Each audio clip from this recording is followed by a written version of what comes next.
Si è svolta a Cammarata una conferenza sulla rete fra trappole e opportunità organizzato dall'Istituto Comprensivo Giovanni XXIII.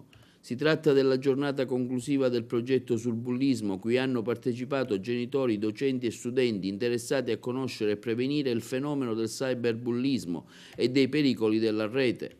A relazionare sulle tematiche del bullismo Margherita Trupiano, componente del coordinamento per la giornata di contrasto al bullismo nelle scuole, che ha sottolineato come il protocollo stilato con l'Ufficio Scolastico Regionale Sicilia sia stato fortemente voluto dall'assessore all'istruzione e formazione Mariella Lobello, che nel suo mandato ha ferma intenzione di ridare alla scuola quel ruolo centrale di formazione sociale che le spetta, e in questo senso il protocollo sul bullismo è solo una delle tante proposte che il vicepresidente della Regione sta portando avanti. Dopo il saluto del dirigente scolastico Salvatore Lopressi, gli interventi della professoressa Giuseppina Gugliotta, referente del progetto, del dottor Flavio Pizzo, psicologo. Ha concluso l'incontro Francesco Pira, sociologo e docente di comunicazione, autore di numerose pubblicazioni sul tema. Fa parte dell'iter che abbiamo voluto iniziare, perché quello del cyberbullismo e di tutte le tematiche che ruotano intorno a questo problema vede coinvolti i ragazzi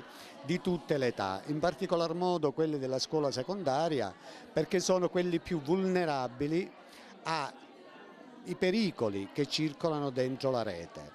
E come tale abbiamo fatto degli interventi mirati sui ragazzi con dei film per far vedere loro i pericoli che li possono coinvolgere, però nello stesso tempo abbiamo pensato ai genitori, perché qualora non ci fosse una collaborazione da parte loro, i tentativi e le varie situazioni possono rimanere inefficaci. Abbiamo distribuito questi questionari che ci ha fornito l'ufficio scolastico provinciale agli alunni delle terze classi della scuola secondaria di primo grado e ai loro genitori. Dalla tabulazione di questi dati ci siamo accorti che anche nella nostra scuola questo fenomeno, il fenomeno del bullismo, è una realtà, e quindi abbiamo pensato di andare avanti, di non fermarci lì, ma di continuare con un percorso prima di tutto di formazione.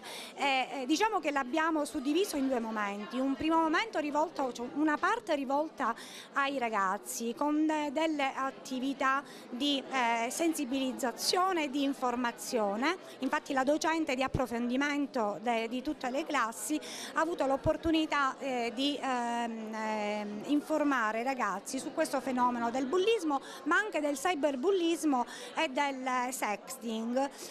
Il bullismo sotto il profilo psicologico è una disincronia di relazione tra la vittima, che è presa in quanto tale, e il bullo in quanto prepotente, che adocchia, mira, obiettivizza il debole come fragile. Ma perché pensa che l'altro è sempre colpevole e lui non è mai il colpevole.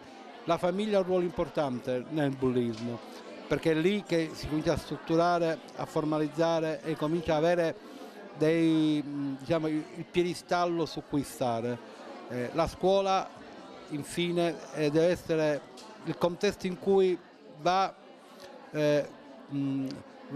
visto non come un unico problema, ma come contesto. Oggi le minacce, gli insulti arrivano a livello mondiale in un sistema che ormai è geoglobalizzato, e quindi bisogna parlare soprattutto ai genitori e ai docenti. I genitori perché devono avere consapevolezza anche etica di come vengono usati soprattutto i social, ma in particolare anche i docenti, che rappresentano un terminale fondamentale per intercettare devianze pericolose o per intercettare anche le vittime. Su un argomento così importante si vince soltanto se tutti insieme, istituzioni, scuola, mondo della formazione, mondo della ricerca e soprattutto famiglie, così come anche istituzioni religiose, si mettono insieme per comprendere che oggi siamo ad un allarme che non è quello di ieri. Registriamo quasi ogni giorno un caso di cyberbullismo in tutta Italia, e questo ci fa capire che non si può più abbassare la guardia.